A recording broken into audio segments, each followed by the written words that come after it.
Hey, what is up guys, and welcome to more Battlefield 4. This time we're playing a bit of Conquest on Lankan Dam, and I am the driver of the tank. This is the T-90, is the Russian tank, and this is an absolute beast in the right hands. Now, a tank is only going to be as powerful as its driver, or as powerful as its team. You can't just run around with a tank, get him in the middle of the battle and just start shooting left and right, especially in Battlefield 4 when things do take a lot of time for you to reload your weapons. You need to wait. You need to wait for your ammo to regenerate. There's so many things that are going to be a little bit different in Battlefield 4. Now, one of the most important things is knowing when to back out. Obviously, you can see I don't have reactive armor. I don't really have much stuff on lock for the tank. I think I'm about halfway or maybe even less on lock with the tank. But nevertheless, you can be a really powerful weapon for your team.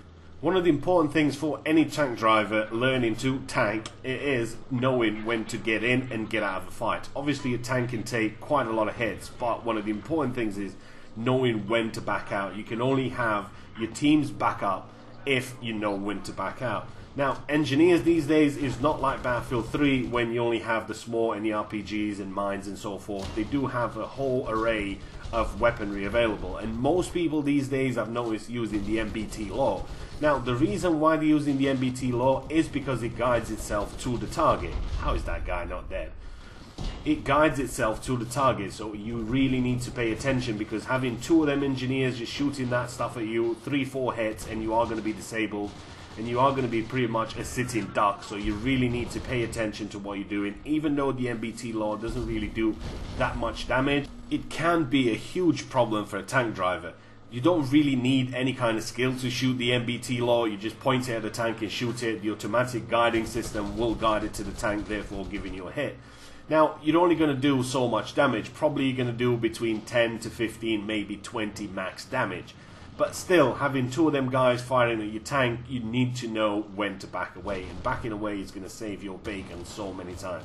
Now, I'm really hoping there's going to be an easy kill for me right there, but it looks like the BTR got him, or the lab. Well, that's nice, that's a BTR. But getting back into the tank, now what is the best setup? Obviously, the best setup for the tank would be reactive armor, would be your canister shell, because with a canister shell you can take out targets really swiftly. One shot you will take him out. Even if you didn't hit him and you just hit anywhere near him, you will get him killed. Obviously your main cannon will stay the same. Some people prefer the HE rounds, which are high explosives, and they do a lot more damage to the infantry. Obviously it's going to do pretty good damage towards the tank, but the HE rounds, the high explosive rounds, will do a lot more damage to the infantry rather than having your normal AP shell. Now, like I said earlier on, you're only going to be a good of a tank driver as good as your team. Obviously, if your team's a good team and they are backing you out, then you can be quite effective using a tank. If you don't really have that much of a team helping you out and backing you out and giving you repairs and having more people taking out armor, obviously you're going to have to do things on your own, which I am sort of doing here. Taking out infantry as quick as I can, left, right and center, not giving them the chance to actually go in and take any of the objectives. I could push up myself on the other flag, but I'd rather stay back a little bit, make sure to pick up some of the stragglers that you do see coming in and trying to pick up some more of the flags, and just keeping them back as much as you can. You can see we have the A flag, we have B, we have C, we have D. They've got E and they were making a push on B, which was just recaptured. But there is a couple of dudes up there, so what you want to be doing, you want to be trying to make as much noise as you possibly can.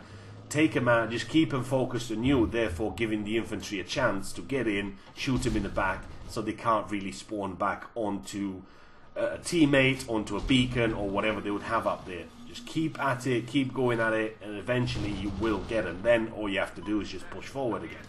Now, the next thing is coming into a full-on fight with another vehicle. Obviously, the enemy has the same vehicles as you have. But one of the most important vehicles that you probably run into most of the time, it's going to be your BTR or your LAV.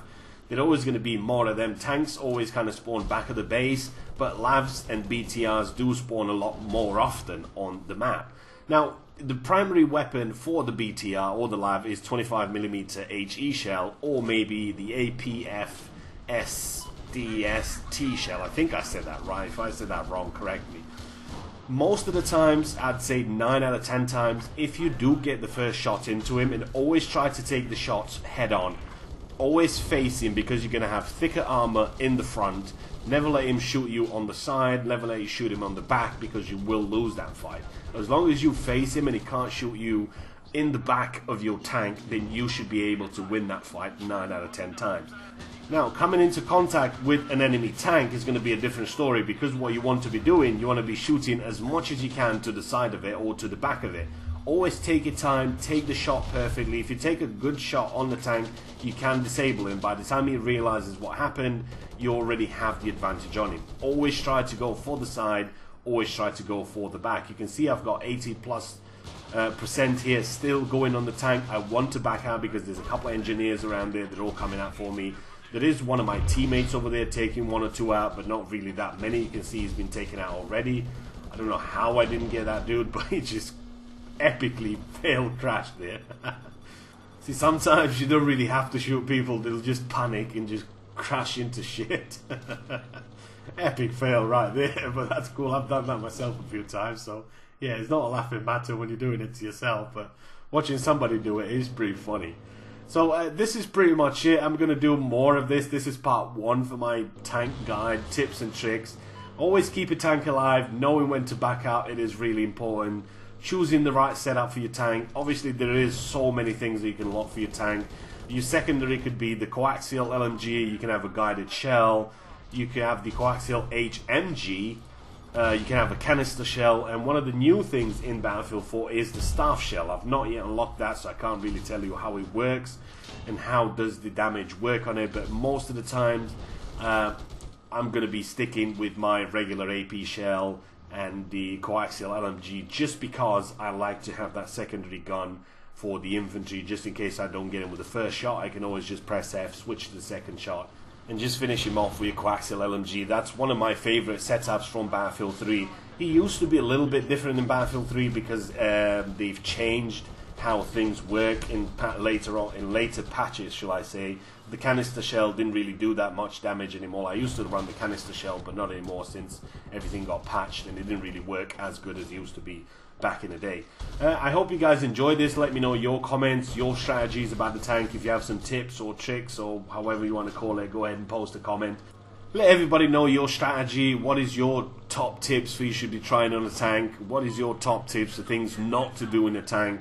Obviously, your team will play a key role in keeping your tank alive. You need to keep your tank alive, but you can only do so by either holding back and not really going into the fight, or having a good team, somebody repairing you, somebody just giving you that support that you need. As I mentioned early on in the video, a tank driver is only going to be as good as a team. A couple of shots, he's going to be disabled, he's going to be dead, and not really much you can do about it. And you can see a perfect example right here. I do end up taking 1 or 2 guys out, but I'm already down to like 40%, and it's time for me to move down to 19%, and it's time for me just to move, deploy whatever countermeasures you have. This time I run smoke because it gives you just a little bit more protection rather than having the active protection. I think smoke blocks out a lot more, and it gives you that extra couple of seconds that you need, rather than just have the active protection, which basically lights up your tank and it explodes the incoming RPGs and so on and so forth that comes in to try and hit your tank. But still, you do take quite a bit of damage from that. And this is something that I'd rather have smoke, because you just get that extra couple of seconds that you need to make a clean getaway. People can't spot you through the smoke, and you just need to move as quick as you can. While you're mobile, move, keep it alive, and it'll be good to go in a couple of seconds. And that's pretty much it for my tank guide. I hope you guys have enjoyed this. Let me know what you think by posting a comment. Also giving the video a like. It really helps when guys on the YouTube like the video. Liking the video, it just lets me know that you've enjoyed that type of video, you enjoy the commentary, you enjoy the tactics side of it, you enjoy the tips. Always let me know by posting a comment saying, I enjoyed this, I had a laugh, or I really think that's a good review, or I think that's some good tips. Just let me know, because that's the kind of feedback I'm looking for. So I hope you guys have enjoyed this, and I will see you in the next one. 24-0, that is not a bad score any day of the week. Russian tank driver, out.